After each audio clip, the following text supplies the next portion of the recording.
Hello, everybody, and welcome back to another fabulous episode of Pageants and Prosecco. We are here on YouTube, and I'm so excited to record this episode because I am talking to my current title holder, Miss Illinois Earth USA 2021, Tyler M. Forbes, and I'm so excited to have her on the show today. And I hope you guys learn a little bit more about women in the financial sector competing for Miss Earth and just all types of things about living a multicultural lifestyle and traveling and hiking and outdoors and really conserving and protecting the national parks and the forests. So that's kind of what we're going to talk about today with Tyler. And before I let her onto the show, let me go ahead and introduce her for you guys. So Tyler is currently working at a major financial institution where she manages digitization initiatives, which include corporate and commercial expansion projects via financial technology, or called fintech integration. Having worked with multiple fintech-based startups and presenting on cashless-based businesses and branded currency globally, she had the privilege of assisting small financial institutions organize and execute digital transformations. She holds a Bachelor of Arts in Modern Language and Culture with Applied Business and a minor in French, as well as an MBA in International Business. She's a classically trained violist, a self-taught guitarist, and a global outdoor adventurist who once traveled across the Australian outback, living abroad in European countries, and fluently speaking multiple languages, which she says provided her with a global perspective on life that has been greatly beneficial personally and professionally. As an engaged member of her community in Chicago, she is a current member of the Chicago Youth Symphony Orchestra. She volunteers with Junior Achievement in Chicago, and she is a longtime supporter of Seeds of Knowledge in Atlanta. Currently, she is Miss Earth Illinois USA 2021, and she looks forward to broadening her philanthropic involvement in the near and distant future through this platform. So let's go ahead and give a nice warm welcome. I'm not drinking wine right now. I am drinking some tea. So let's give a nice tea cheers to Tyler, and let's welcome her to the show. Hello, Tyler. Hi there, Brett. Thank you so much for the warm welcome. And I'll be honest with you, considering it's a weekend, no one's going to judge you if there's wine in that glass. We wouldn't be able to tell anyway. So, thank you. I know. I should have snuck some Chardonnay in here and just Prosecco, mimosas. It's the morning. It's early. Just add some orange juice in there and it makes sense. It works. It all just adds up. That's so true. Tyler, I'm so excited to have you on the show. You are currently my title holder. I'm the director for the Miss Illinois Earth System, and you're my first title holder. So I'm so excited to have you on the show. I had Christina on the show over the summer, so now to have you, like a complete package. Yeah, I think you've got a good thing going here, and I have to say, Brett, it's been really great working with you so far, and I think that we have many more months to just really make things happen. So we're off to a great start. It's going to be a good year. I agree. I definitely agree. We had hit the ground running since you guys were crowned at the end of August, and you're doing a fabulous job holding the title so far and preparing for nationals. It's not easy, and I think you are perfect with the task. Great, thank you. It's a lot of work, but it's been really fun, and I'm really happy, especially with the juniors and little and misses, and working with them has been really great too. They're so sweet, and it's been fun. And watching them grow and get involved too is really. It's rewarding. It's nice. Yeah, because what people don't know, so the Miss Earth system just introduced the Junior Ambassador Program. And it's for girls. Actually, it's not the first time they introduced it. It was, I think, about 3 years now that they've had it going. And so the Junior Ambassador Program is for girls 5 to about 12, 13. And they get fun titles as well. So they have a tiny Miss Earth, a little Miss, and a junior Miss. So we have little and junior Illinois right now. Yeah, and I think it's nice that we have them starting that ambassadorship and being involved in a really good cause, environmental protection, at such a young age. It's not something that's going to go away. And to see them being so engaged so early it's amazing. Yeah, I agree. And our junior, she's like really about this life before she even got crowned junior miss. Indeed, she has the monarch butterflies, sort of the seeds and everything that she's collecting. So monarch butterflies are native to Illinois, right? And the seeds that she collects these seeds so that they can hatch the monarch butterflies and make sure that we're able to keep up their population. Because I think for a while, we'll have to get her on here so she can talk about it. She's obviously more knowledgeable in the area than I am, but I think for a while there was a population crisis with the monarch butterflies. And obviously they're pollinators, so they help us keep the local flora and fauna up and running and keep everything in check. So it's really cool what she's been doing. Yeah, I agree. And I think the monarch butterfly is the state butterfly for Illinois. It is. It is. So that it checks another box and how amazing and involved the kids are. Again, at such a young age, it's great to see. I love helping out with it. And the milkweed, which is the flower, the plant that the monarch butterflies eat. Very cool to be able to sift through there and make sure we get the seeds and can spread them in the parks. So yeah, it's been great.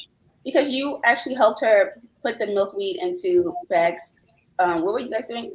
That's exactly it. So milkweed is the only plant that the caterpillars of the monarch butterfly eat. So without milkweed, no monarchs. Without monarchs, no pollination. So we collected some of the seed pods and you sift the seeds out because otherwise, they get thrown, people break their yards, throw them away, and that's the end of it.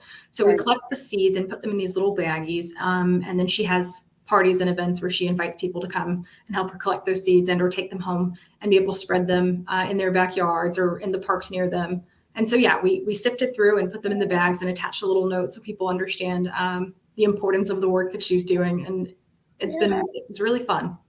Oh, I love that. I knew about the milkweed and what you guys are doing. I just know all the details you guys had going on. So that's actually really interesting. It is. It is. I think she's got she's working on some great stuff. So what is she, 10, 11? So it's going to be really nice.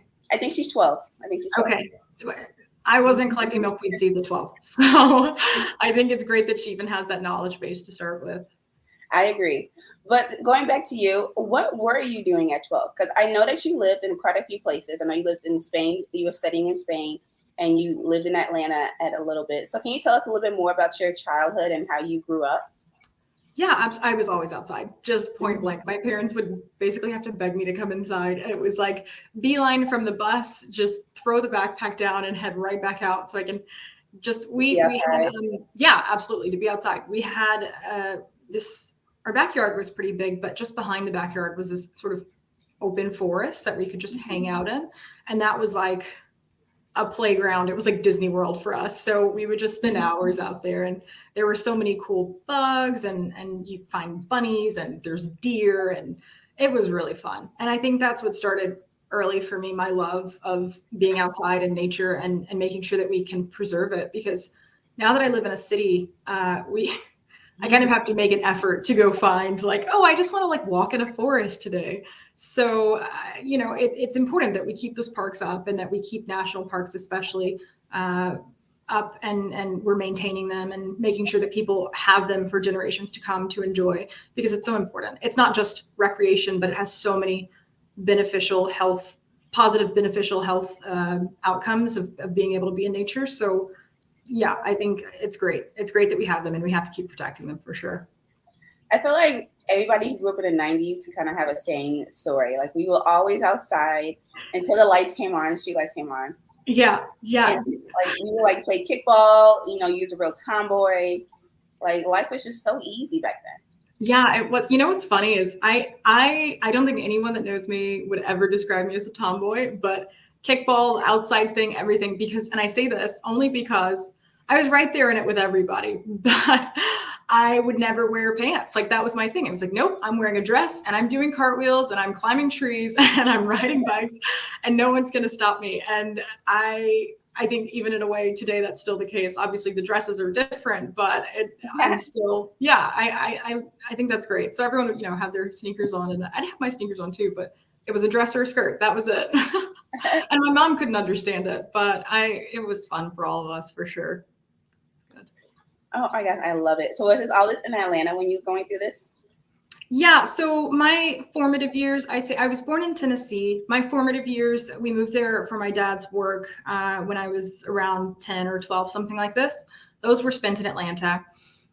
So I graduated from high school and university there. And then just after school, I moved to Spain, which is where I worked and lived for some years.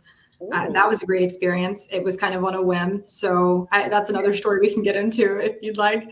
And then I don't know, in some weird meandering way, all of that led me here to Chicago, and I've been here for the last 3 or so plus years, and it's been a great experience. I really getting into the city life.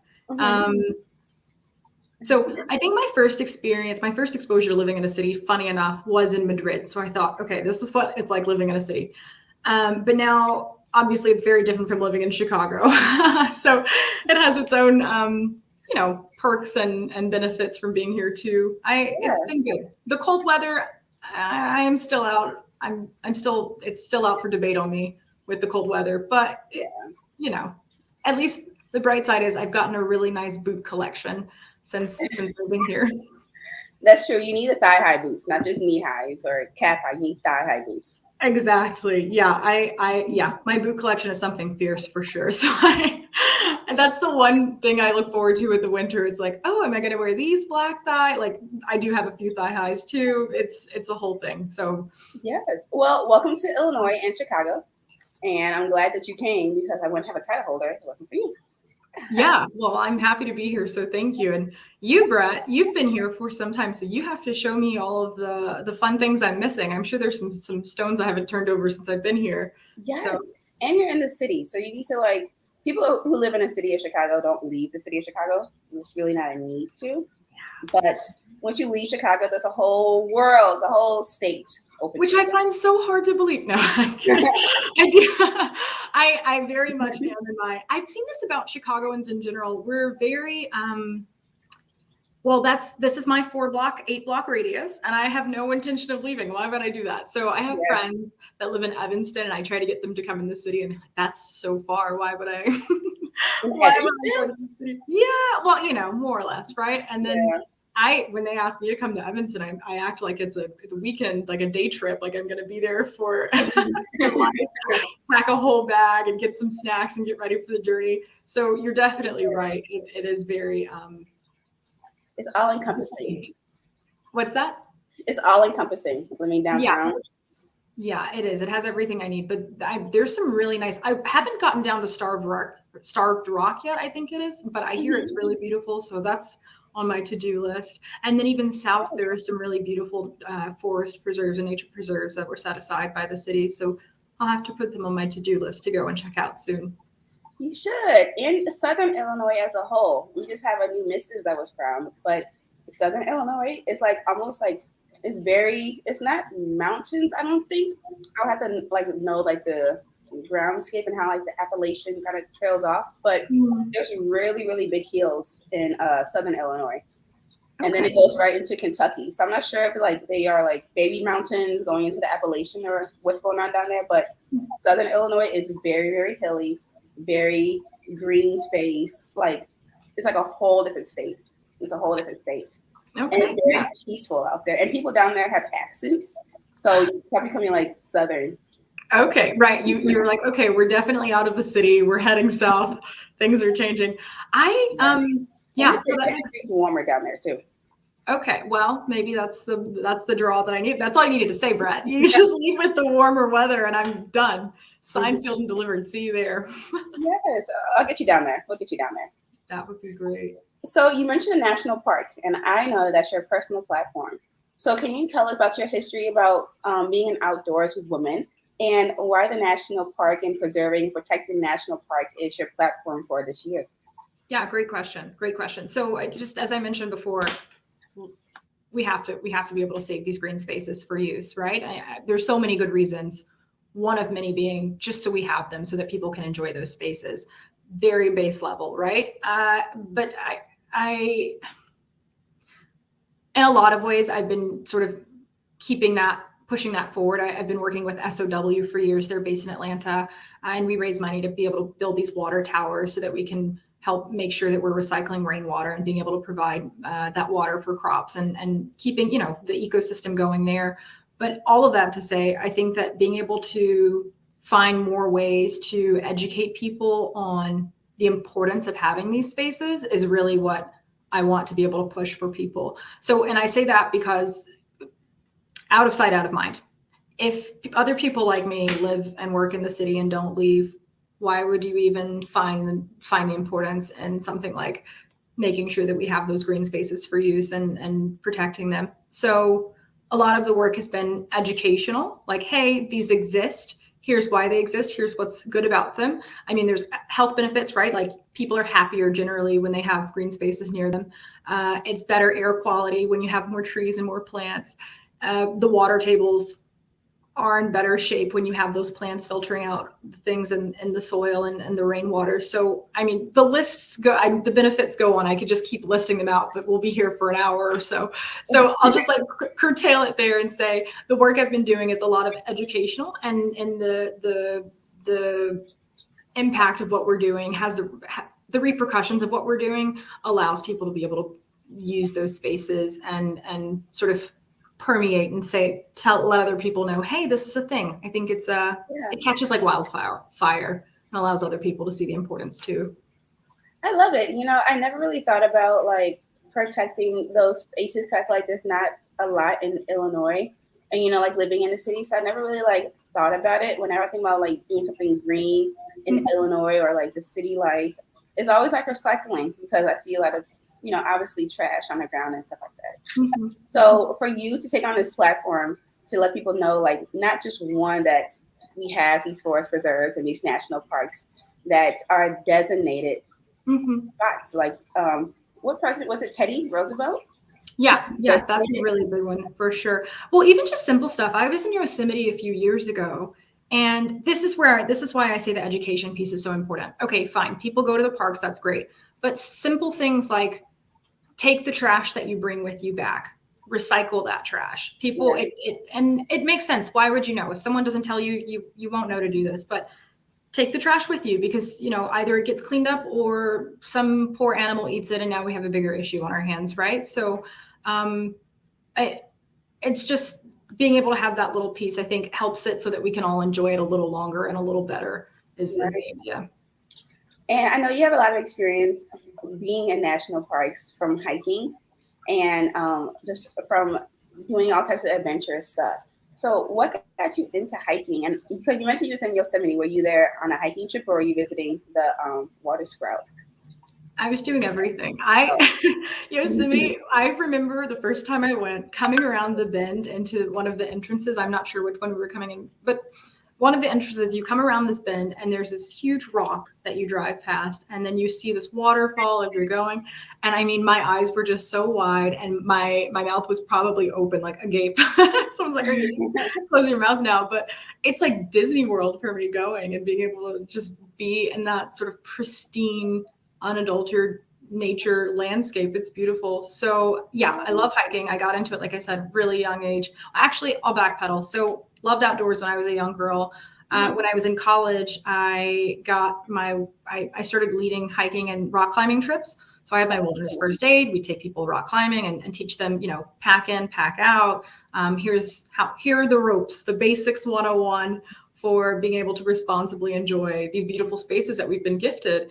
And so as soon as I got a chance, I said, okay, I've got to go. Like I've done a lot of I hiked some of the Appalachian Trail, starting in Georgia. I have been to quite a few parks on the East Coast. Yosemite is by far my favorite at this point. Mount Shasta, just in Oregon. There are so many beautiful places. Joshua Tree, I can go on and on. But the point is, we wouldn't have those if people don't respect the spaces. So I think I'm passionate about it, as you can see, right? But long story short, Brett, hiking it's fun. It's a fun thing to do. It's a healthy thing to do. It's a free thing to do. So why not just do the bare minimum and make sure we're taking care of those areas? And I think hiking too. I haven't really done a lot of it, but I did do a little bit of rock climbing. And I also like, what's the word? Unauthorized hiking. Like I'm a tree climber. I like to climb on top of things. Like when I was young, I like to climb on a playground. Like I wouldn't go up the stairs. I would like climb around like the back part of it. Like I really enjoy climbing things. Even still to this day, I You're went a to the natural gym. climber. Yeah, even when I go to the gym, my boyfriend's like, "This is not a playground. Like, why are you climbing on top of things?" And you're like, but Yes, isn't it? like is it not? So I always consider myself a climber, but I always climb trees. And even today, when I take my pictures for Instagram, I like scale trees to get some good shots. I haven't really posted those pictures. I think it's weird because I'm like dressed up, but I'm in the tree. But I No, I'd always, love to see those. yeah, I just think like the act of climbing, the act of hiking. I know a few girls who do it, and I just think that it's just something about it that's like once you like reach a goal of going to the top, it's just something like exhilarating about it. Exactly. That's really it. Like once you reach the peak of a thing that you're climbing, amazing. So I was going to ask you what's the draw for you, but I have to agree. Like I this is really, I really don't know. I think that's it. I don't know. I think it's just being physical. I've always climbed. Like that's one of my earliest memories. I have a really sad memory of my sister falling out of a tree. oh, I In the have an backyard. insane tree fall story. Was she okay? She was okay. She's okay now today, but she ended up hitting there's a sewer underneath, so she hit her head on the sewer. Oh my She god. had a nice big hole. It's like a staple story in our childhood that we bring up. Right. We How had old a- were you? I don't remember. I had to be like 8, and she's a few years younger, so she had to be like 6. Okay. Um, Wow. or That's maybe she was 8, and maybe I was a little bit older. I remember it, so I was of a memory age. in fact, if we'll tell scar stories, right? This I have, I don't know, sometimes people can see it. This little scar here on the bottom of my chin. I was mountain biking when I was like, I don't know, 12 or something. Hmm. And well, I'm not, despite someone who likes to hike and climb and all of these things, and I think I'm a pretty, in some ways, agile person. I'm not, I'm a little wobbly. So I was mountain biking and I was coming down this hill here and I clipped a rock right with the front wheel. And I guess I had the brakes on or something. Anyway, the wheel locked up, the bike flipped over. I flipped over the bike. It was, and then I guess, I decided why land on my feet or hands when I can land on my chin. And, and here we are. So when I went running back, I was like, Mom, look at this. And I mean, the absolute sheer terror on her face.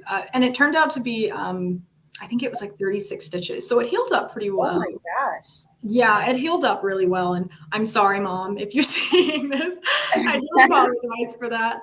But it didn't stop me. I think I just keep going and get right back on the bike, literally and figuratively, and keep going. So, Yeah, but a absolutely. learning experience. That's interesting. Were you like bleeding really bad? It Like, was I can it was imagine. terrible. It was terrible. And by the time we got to the hospital, because I mean it was like the whole bottom half of my face, Yeah. we kept having to explain what happened and and it was bad. It was I mean it was something that required 36 stitches, so it was very deep. That's scary. Yeah. Yeah. My sister got stitches too. I don't remember how many, but it was just like her eyebrow. And it was so deep, like it was a hole. You could see her eye moving. It was so Oh nasty. my gosh, that's so scary. It I'm was so so glad she's nasty. okay. Oh, Yeah, she was. I just remember the hardest part for her was to stay awake because when you have a head injury, you can't fall asleep mm-hmm. in the Mm-hmm. hospital. But just casualties of being a youth. Yeah, we're stronger for it. Look, lessons learned along the way, and here we are. So, Yes. So, what would you say is the biggest draw to you when it comes to being outdoors and going hiking? yeah, okay. So I think like I was mentioning earlier, there are people generally report, there have been studies that show people report being happier when they're outdoors. So I don't know about you, but I work a job where I'm inside most of the time. I'm Mhm. sitting down a lot of the time. And as much as I love it, I think figuring out how payments work and making sure we're moving money faster and more efficiently and more securely is really interesting work, but it doesn't physically provide me that stimulation that I need to be my best self. So being able to get outdoors and stretch my legs and just take in how beautiful the landscape is. We live in a beautiful country. I mean, we have probably every geographical feature you can think of, right? And being able to explore that, nature's a playground. Being able to explore that is exhilarating. So that's my big pull. It sort of checks that extra box for me, which is my physical health and being able to. It gives me joy to be able to partake in that. Yeah, and I'm sure it's probably like a nice little dopamine thrill too, to kind of like explore, and it's a little bit dangerous. Exactly. I'm actually pretty well, I don't know if that's true. I was going to say I'm risk adverse. I remember I climbed outdoors a lot. I haven't much since I moved into the city, but I was a huge outdoor climber. And I for those of the viewers that are familiar, I think I climbed around at my peak. I was climbing 511s, sending them just like one go and struggling through my 512s and 512As, right? So it would take me a few goes. But I was always a very cautious climber. It was like I'm triple checking like everyone's rope. Like, is your figure eight not on point? Let me see that. I want to see your double fisherman's at the end. Let me see your figure eights, because I used to teach it too. So I'm hyper cautious when it comes to that stuff.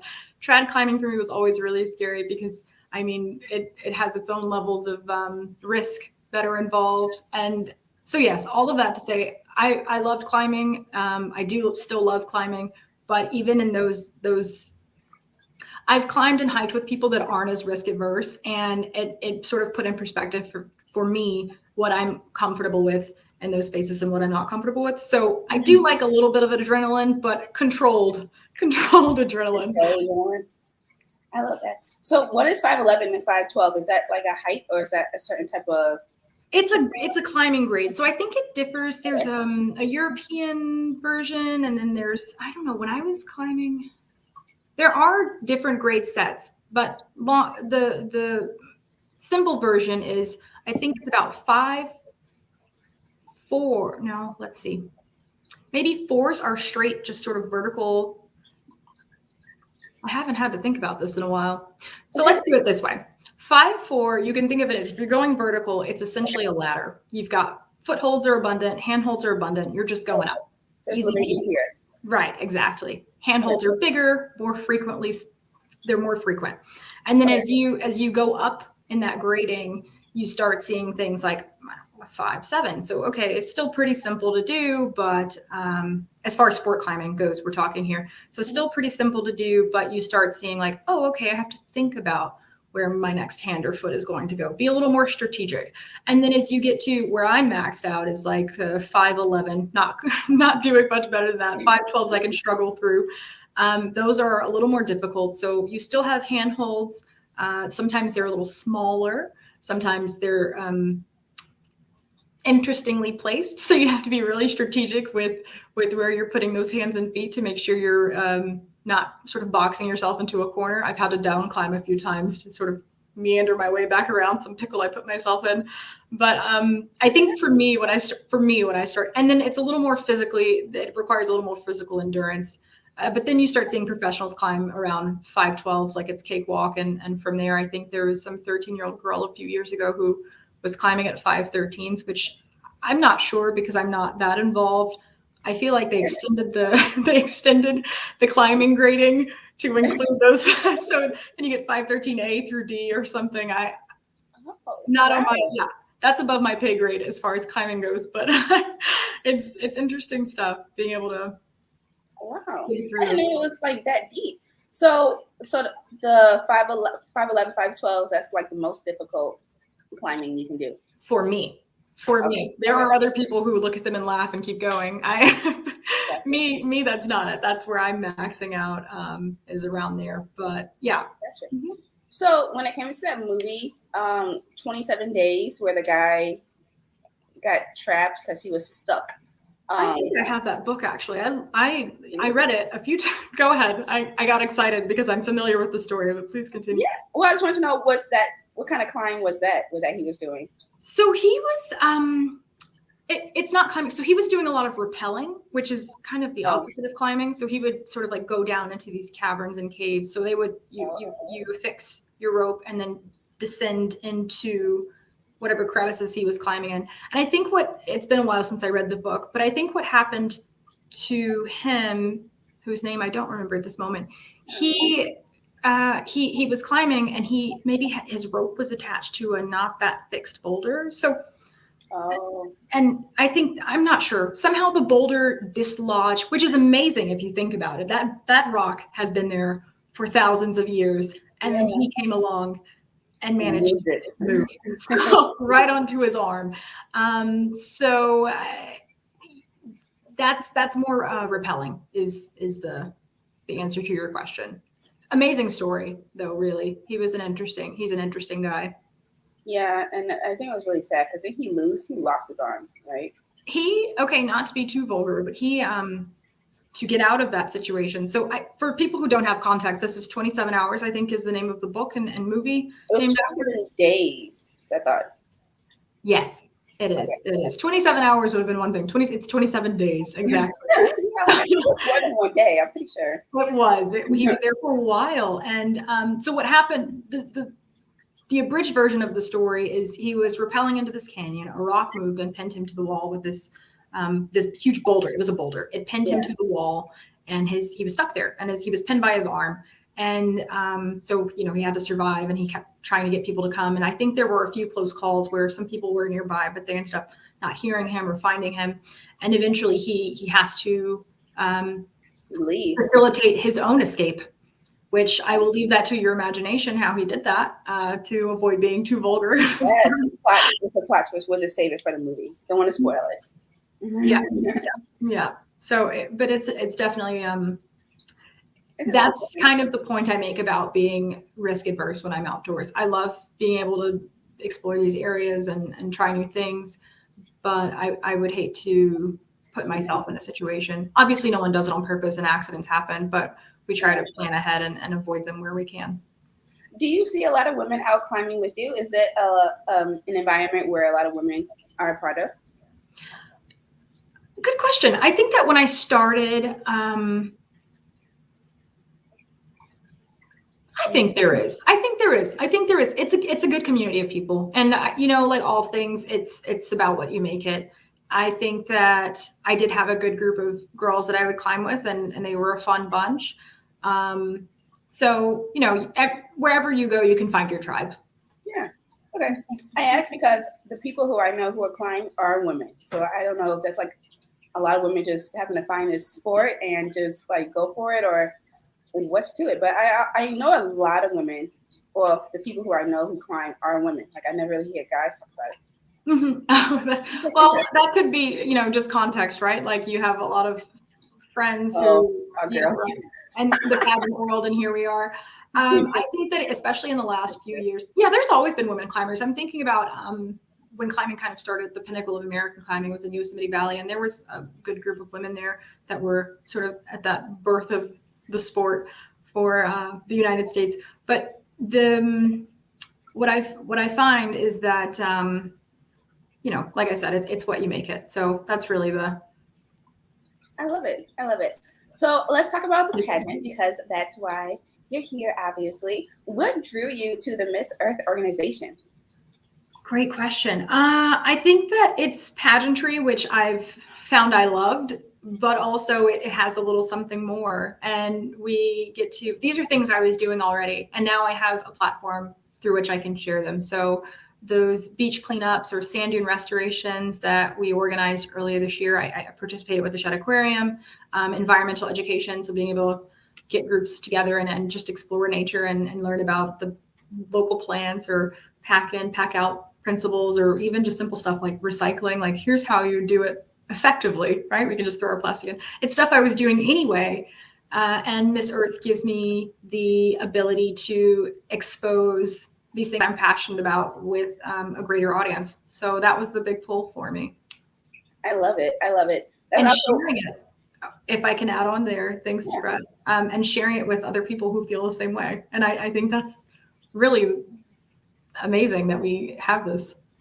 And I think that, a lot of us in our generation and those younger than us are really passionate about their environment, because one, we see the effects of climate change like firsthand.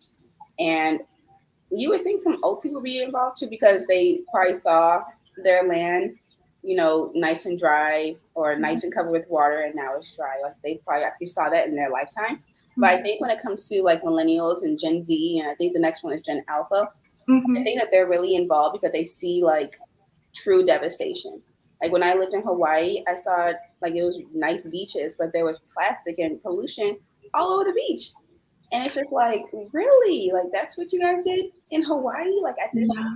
and then it Yeah. impacts like turtles and wildlife and the marine life, and it's really devastating. So I think that a lot of us are really passionate about it because we see these negative effects coming into play, and the weather is obviously changing.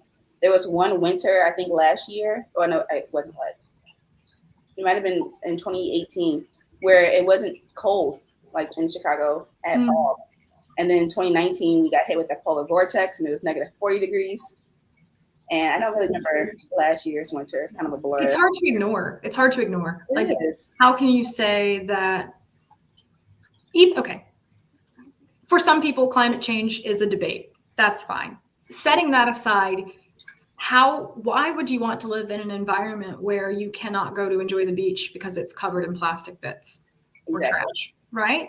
Mm-hmm. It doesn't make any sense. Or you can't go enjoy the lake because there's garbage floating in it, or the algae's overgrown because there's fertilizer runoff in the water. So just if we just start there, let's clean it up.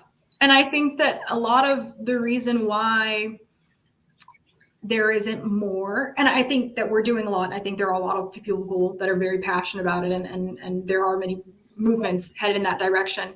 I think it's just a matter of education. Some people maybe don't know why there's algae bloom in the lake, or how that plastic got on the beach, right? So I think just getting people excited and wanting to be involved.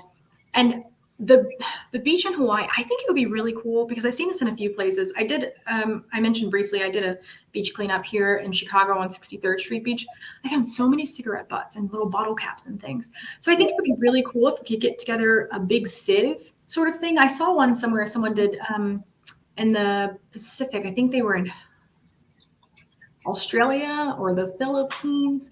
They took it's a big drum. It's basically like a large sieve, and you just shovel a lot of sand in there, and then you can sort of turn the dial like almost like a bingo ball turner, and it Oh, sifts the sand out, and the plastic stays because of how close the grids are. That would be really cool to do. And then sort of just like take it on tour and clean up some beaches. I think that would be really, really interesting to get together. yeah. I've never seen it before. I got to look into those. That would be a good idea. I think I will send some or post them on the Miss Illinois Earth page so that you and other people can see them. It's a really good idea. I saw it and I thought, wow, more people should be doing this. Yes. Well, that's the reason why you're a title holder. I'm excited. I'm excited to start sort of getting other people excited and really acting on that excitement. Yes. And I'm excited to see your progress as well. Can you tell us more about the national pageant and kind of what you're doing to prepare for it? I know that there's so many categories that you guys compete in. And the current Miss Earth USA, Marissa, is competing for Miss Earth overseas, I think in the Philippines, right now. And it's like 4 weeks of competition and different things that she's doing. So can you just explain what it's like to compete for the national pageant and kind of the categories that you have? Yes. Okay. So it's going to be an intense week. It's from the 3rd to or the 4th to the 9th. There's glitz, there's glam, there's events, there's competition, hair, passion projects, and volunteering. But some of the portions of the competition, the one I'm looking forward to most is evening gown, of course. So that will be on competition day. Before that, we have a really interesting volunteer project that we get to participate in. So I'm very much looking forward to that. They're having a charity gala. Do you know which charity they're supporting? I'm not sure that Yes, the World Wildlife Fund. I think it's yeah. Okay, I don't know how. So that's great. It's the World Wildlife Fund for the charity gala, which I think is animal themed this year. So, okay, yeah. And so, just making sure I'm ready and my head is clear and I can bring my best self to compete that week. And I know there's going to be so many beautiful girls there and women that I can meet and really get to know and learn about what they're doing in their areas. And it's going to be fun. Yeah, and there's also a lot of women competing this year. It's the first year that all 51 states are going to be there. Yes. 50, I think 51 people, but we have 50 states. So it's going to be a full house for that week. But I'm very much looking forward to it. So my preparations look like Like, again, making sure my head is clear, picking out my dresses, just making sure I'm staying happy and healthy and ready to bring the best version of me and meet all 50 other contestants. And the juniors and the little ambassadors as well. So it's Yeah, going to be a busy week for everyone. it's gonna be packed. It's gonna be fun time in Orlando, for sure, for sure. Indeed. Indeed. So I do want to talk about your business, well, your career, and your like the financial specter when before I let you go. So I read your bio off, and to me, it's like so many big words, so much technical words.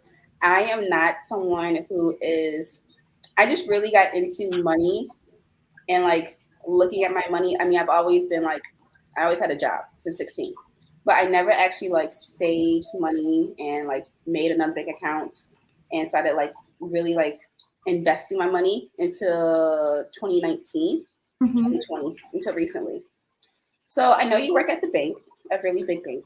Can you tell us more about what it is that you do at the bank? And I kind of want to talk about that. Yeah, absolutely. I would love to. I do it all day and don't mind. It's really exciting stuff. We're in layman's terms, I'll say it this way. I work in money movement. So what I do is look at how money is moving and the different rails that they're moving on. So maybe something you're familiar with is if you write a paper check and cashing that check and taking it to the bank, that's through, it's called ACH. So you would be writing a check and we would clear that check through ACH most cases. Okay, I do know what ACH is. I do remember seeing that on my bank statement. Right, so you've seen it before, Yes. and it's slow. It's slow. So if you go and cash a check, you don't get the money right away. Usually, depending on the bank, it'll take, I don't know, 3 to 4 days to clear in some cases. Mm-hmm. Um, and so that worked 40 years ago. That was fine. You didn't mind waiting 3 or 4 days. Now that's no dice. I want my money yesterday. Why am I waiting? So Right. something we're working on is being able to move money faster. And so that would look like real-time payments is what we're, so it's 24/7, 365.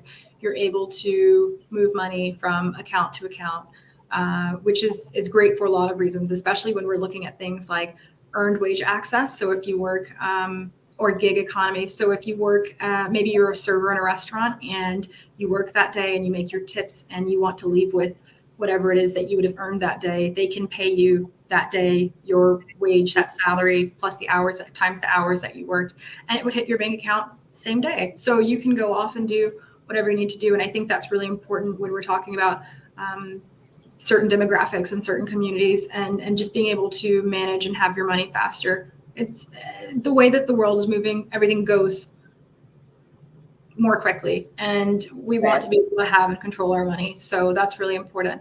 And then also something that I'm really excited about that we're doing is there's this app called Goal Setter, which allows, so the target audience are, I believe, starting around middle school. So young adults, children, young adults, being able to get them to be more comfortable with finances at a younger age, which again, I think if we look at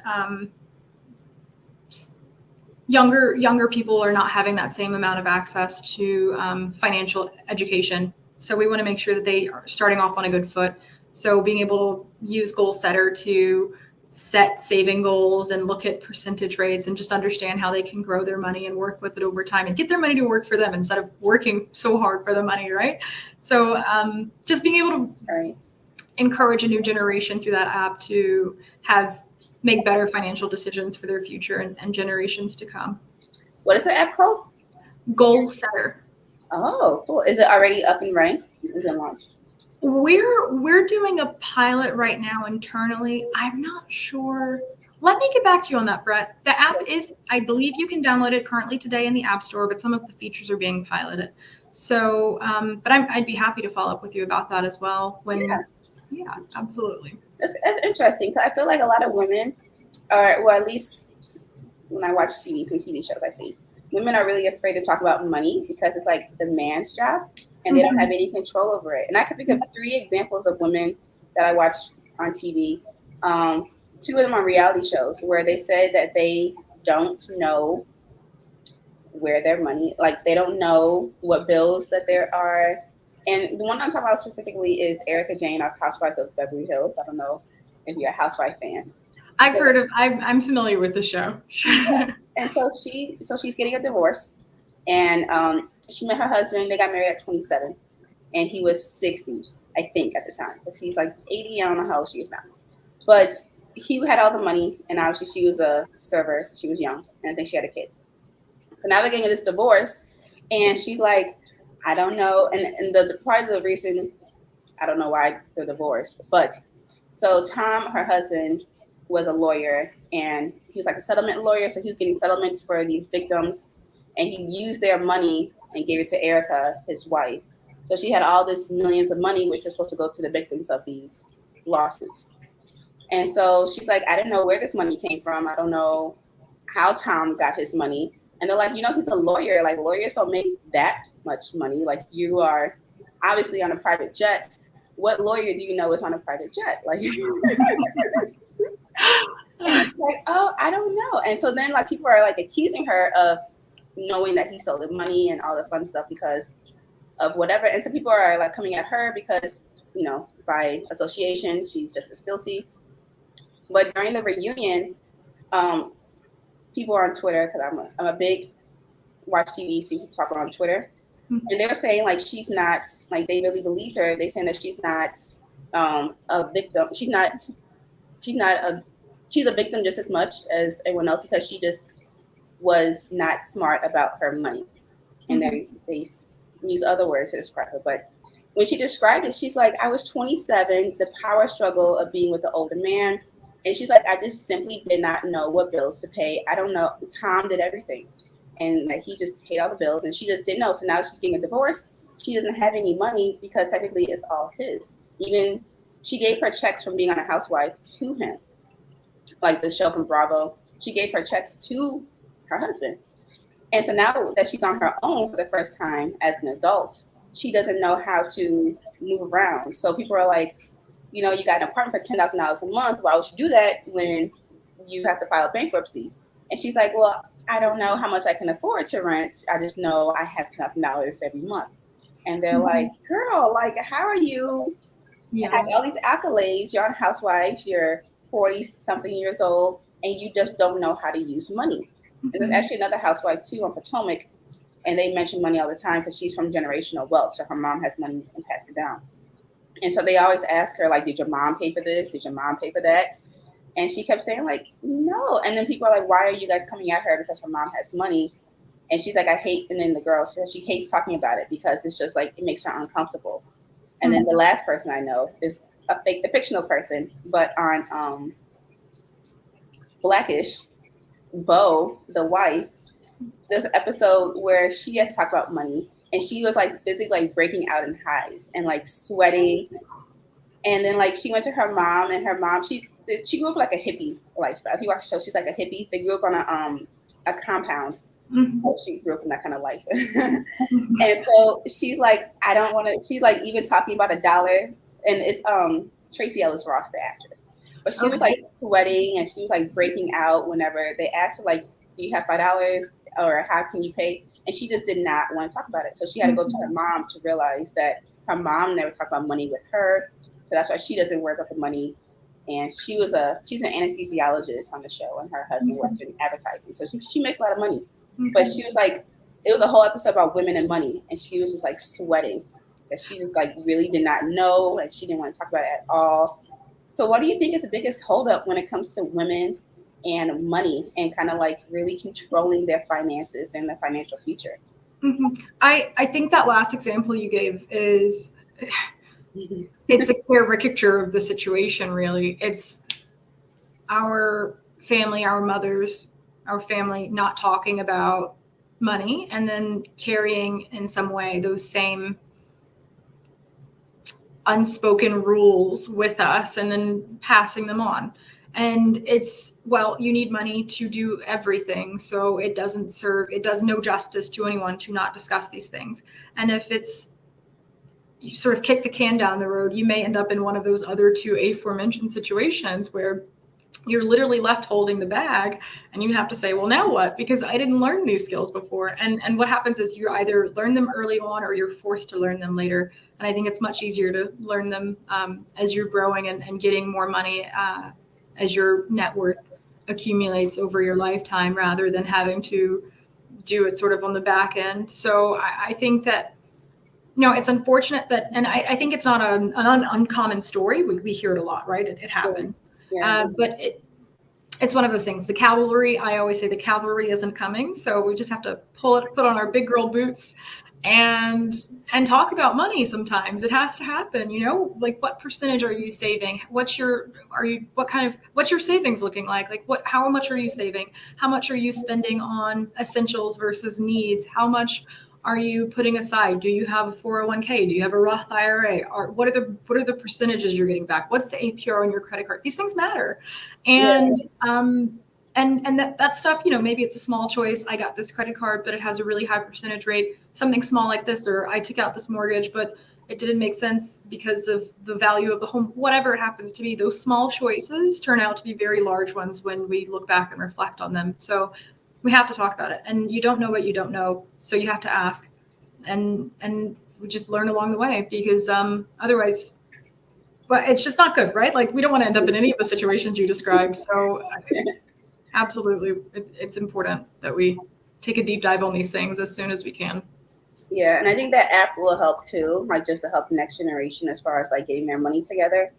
But I just think there's something going on with like the older women that they just don't discuss it, or like I think maybe they put it onto the men to handle it, and then Yes, I can see that. I'm not sure. I think maybe it's cultural in some way, and a little bit generational, right? Like you said, sometimes we see a lot. I think very often older women are like, no money. Because if we look at it, maybe even just 50 years ago, 60 years ago, women weren't handling finances. You weren't having a bank account unless your husband, father, brother's name was on it. It just wasn't a thing. Right. And so, I mean, I'm not sure what men's financial literacy looks like 50 years ago, but I can speak for the women I know and the women in my life and myself and say that I can see that it's a pattern of just not talking about it. And well, that just won't do. We have to do better. So I say talk about it, ask questions, learn, be curious, and make good choices for yourself financially and otherwise, but especially in this space, to make sure that we're able to take care of ourselves. What persuaded you to go into the financial business?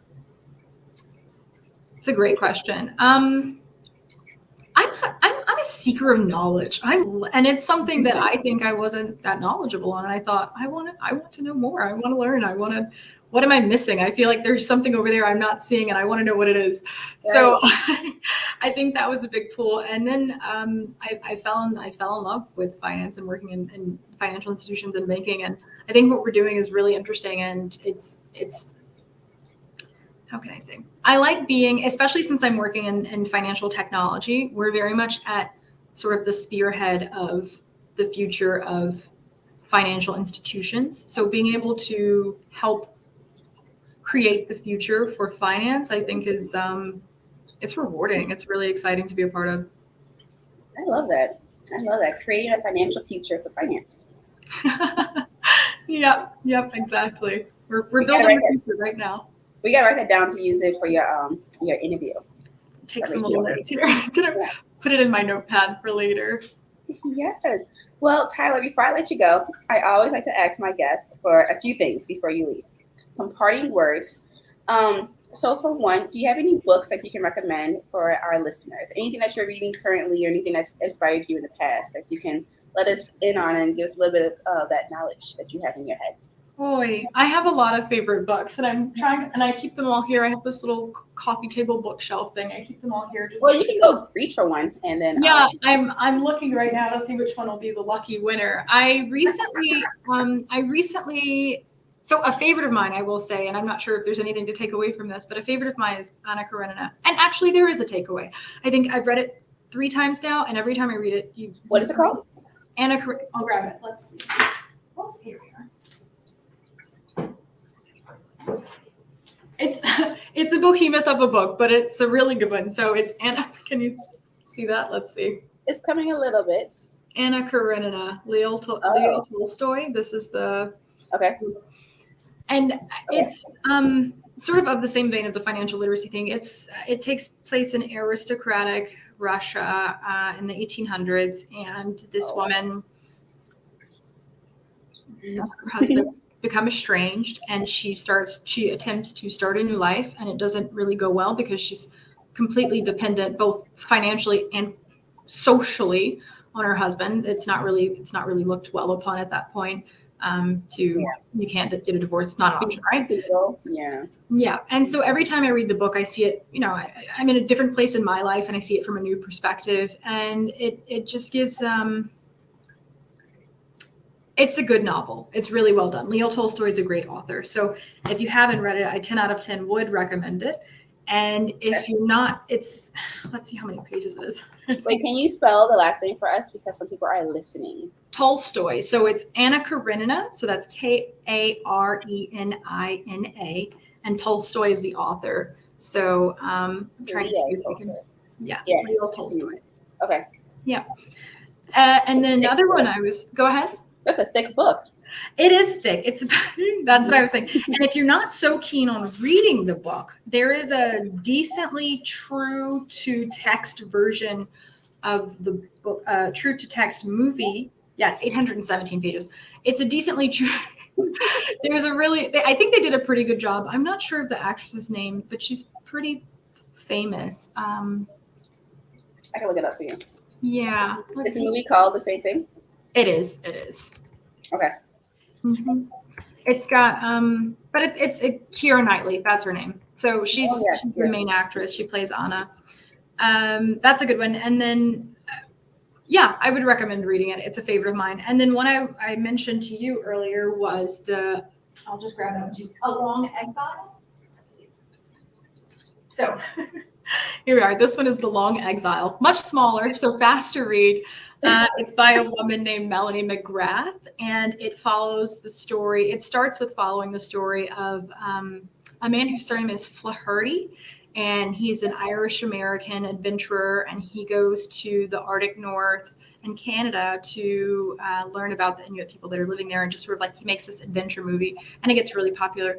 And it follows the story of the people living up there and how they were they were relocated forcibly by the Canadian government to this basically barren land. It's a tundra. And that happened, the story starts in the 1920s, but only in 1995 did the Canadian government recognize that they played some part in this, and they officially recognized their wrongdoing and paid some recompense for fixing the situation. So, and I think this is particularly interesting because we're still seeing the repercussions of these sorts of things that happened, not just in Canada. I mean, we see this in a lot of places. There were Aboriginal people in Australia, as well as American Indians and Native Americans here in the United States, and we're still seeing the effects of it. I think they just found a mass grave in British Columbia, right? It was of Inuit people that they went to. They have these boarding schools, which were, I think, generally religiously affiliated, but it was sort of a how can you say? They wanted them to assimilate more, I think, to the cultural norms of the country, and so we're still seeing it today, and I think that's what makes this book really interesting. It's a well written and true, and it is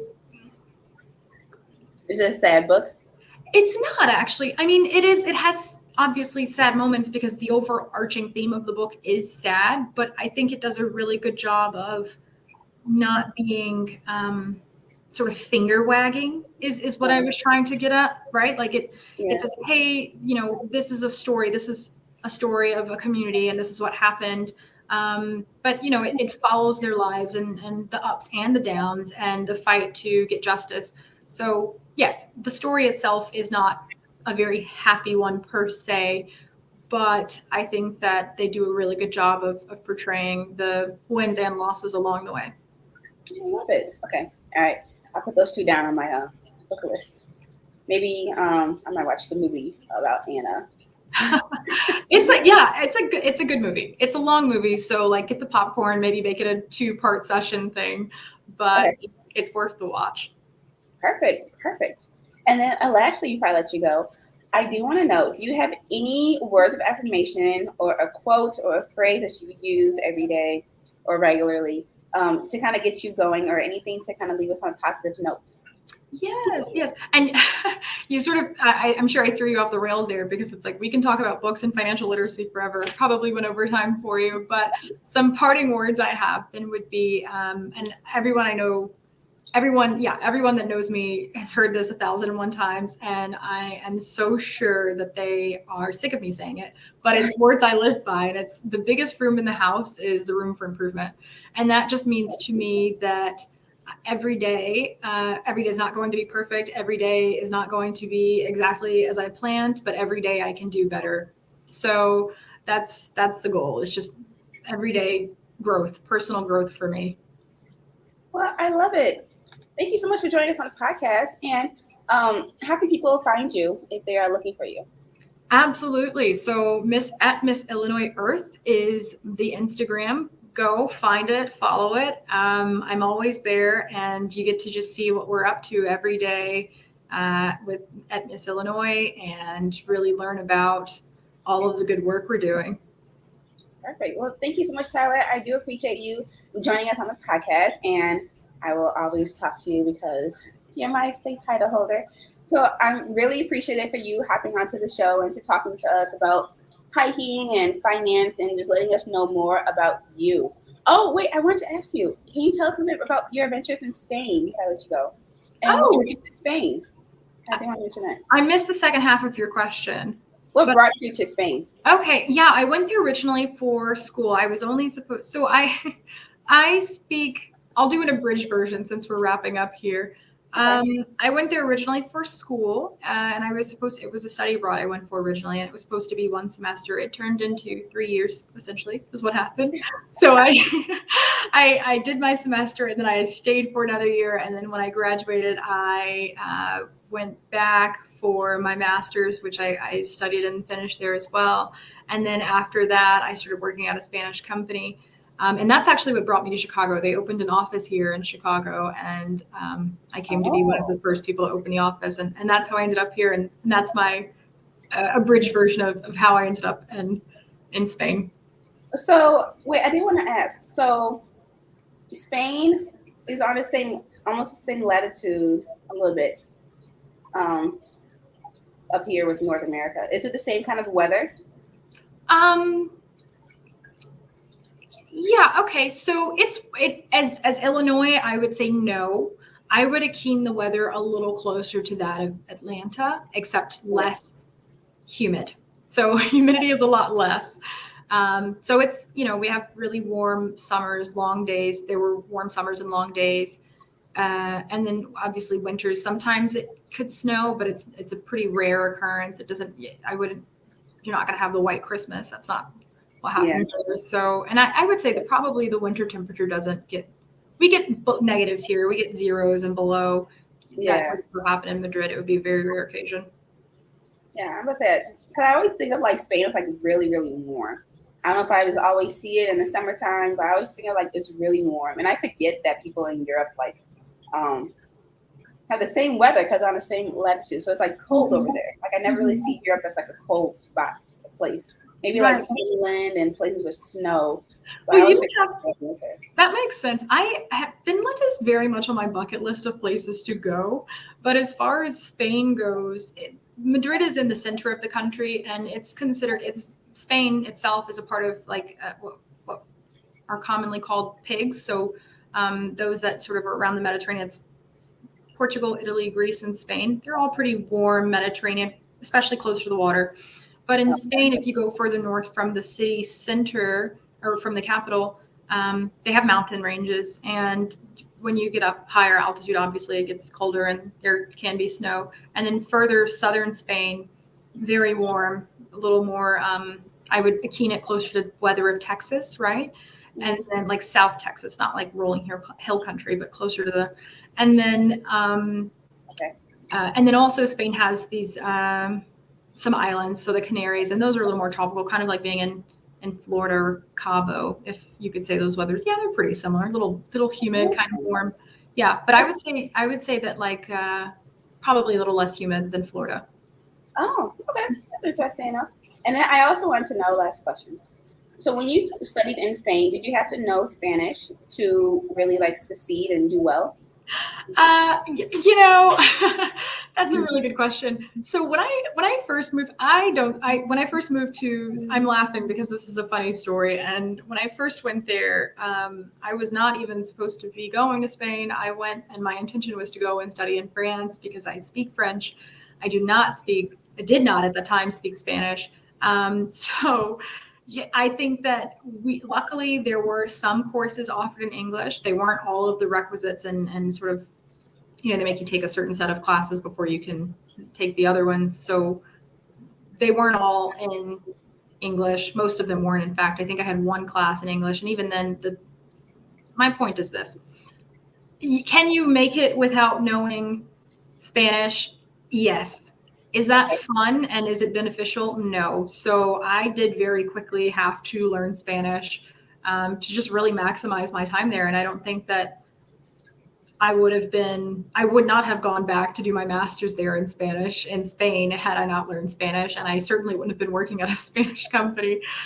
So I think it worked out really well. I did end up learning Spanish, obviously, and I think that you get more from the country. For example, you can probably come to the United States and not speak English, and you'll be fine, but you'll get more out of the experience if you do.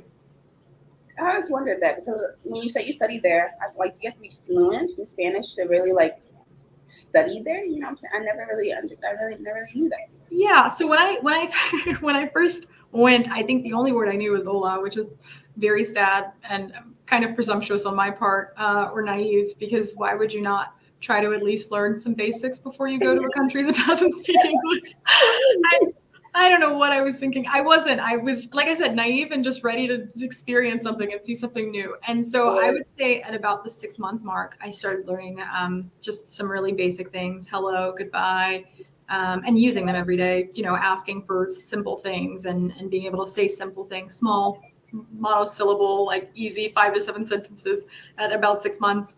By the end of the year, I was speaking Spanish to, you could obviously tell that it wasn't my first language, but I was able to convey messages and get what I needed and do what I wanted and communicate with my new friends that I made.